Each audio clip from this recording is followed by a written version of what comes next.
I think I'm actually feeling that, but we will see.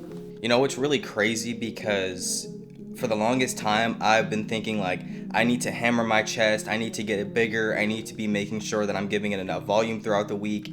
And 2 people in person and hundreds of people well, not hundreds, but a lot of people in my comments are like, dude, your chest is literally like the best part, W chest, dude, your chest is ridiculous, like all these comments. And I'm like, it's so weird how you see yourself is so different than how everyone else sees your body, because I always thought the back was the best part of my physique, the legs being second, and like my chest and just the front half of me being like very mid and probably even below average.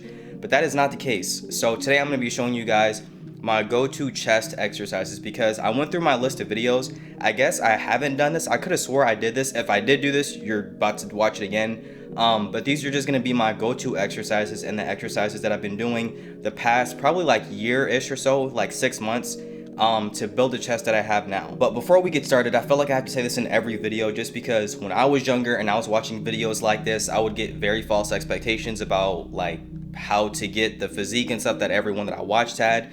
Rule number 1, you need to be eating in a caloric surplus.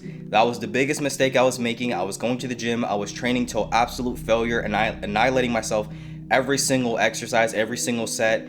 That's great sometimes, but you need to be eating in a way to actually put on muscle. Track your calories, eat around 200 more calories than what you are right now. You just there's ways to do it. If you guys don't know what I'm talking about, there's a video right there that you guys can go watch that'll explain a little bit better. Rule number 2, you need to be training close to failure. Like I said, you don't need to be annihilating yourself every single exercise and stuff like that. But yes, you do need to be training close, like adequate enough to stimulate muscle growth on top of getting good sleep.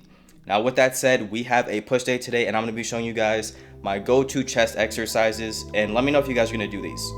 So starting off with the very first exercise that pretty much made my chest look way more full and just more round in general is the unilateral incline press, actually. And the reason why I love this one so much and I will never not do this exercise for the rest of my life is because it's a little bit better than the regular incline, because it's at a steeper angle, meaning that it's going to hit the clavicular head.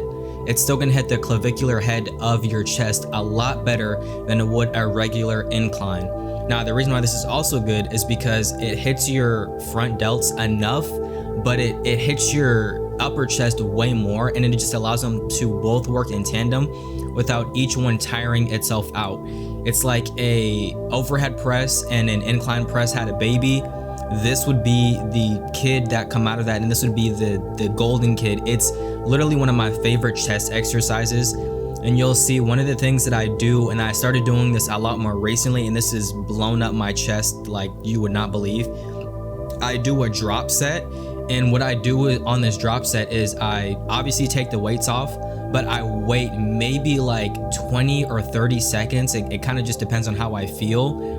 I really push myself, and I just go for one extra all-out rep that takes everything in me, and I take this all the way to absolute failure.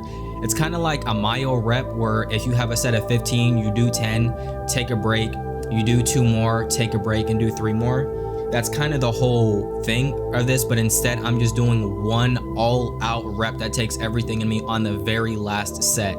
So like I said, if you haven't done this exercise before, definitely give it a try, or at least put the bench at a really steep angle and do this with dumbbells, because it's definitely worth it.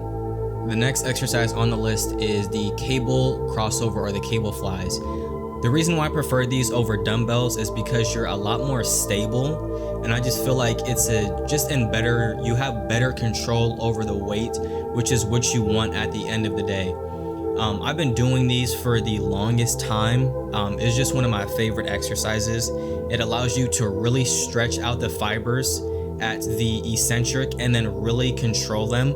I used to make a really big mistake at the beginning when I was first doing these. I used to cross the cables all the way across the midline, which is good, but it's not great, because if you do that, you can actually do this little bit experiment. If you take your arms and try to put them across your body like a cable fly, and you go past the midline, your chest isn't really active during that part. It's more of your back and your traps and like some other muscles. I can't remember exactly which ones, but it's just not good. So just bring them all the way back and make sure that you're not Hulk smashing them or turning over your shoulders and just doing unnecessary things. Try to keep your hands in neutral and keep them going right across the midline of your body. Now the last thing, and this is like an honorable mention, I don't bench a lot, but this is one of the exercises that I did a decent amount to make my chest get bigger, and it has to be in here because it's just, the more you bench, the bigger your chest is. Like, there's just no way around it. So like I said, I don't like benching, but it's definitely worth doing if you do like it or if you want to get a bigger chest. And it did have some contribution to mine. At the old gym that I used to go to at the In Shape, there was a really good unilateral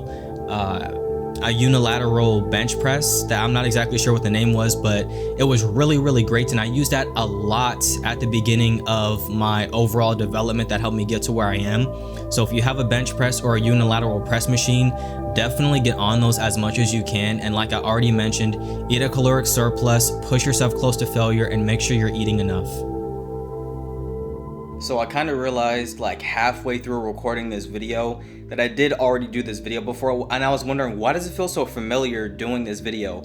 I did do it, I just named it the top 3 chest exercises. So I figured I'm already halfway through the video, I'll just give you guys a few more different tips and throw in a different exercise that I didn't throw in last time, just to tell you guys how I achieved the chest that I have, just because the top 3 chest exercises were my favorite, but all of them weren't necessarily the chest exercises that built my physique, give or take like 1 or 2. So hopefully you guys enjoyed today's video. If you guys did, make sure you click the like button and turn it blue. If you guys want to see next week's video, because it's going to be a really good one, make sure you click the subscribe button, and I'll see you guys in the next video.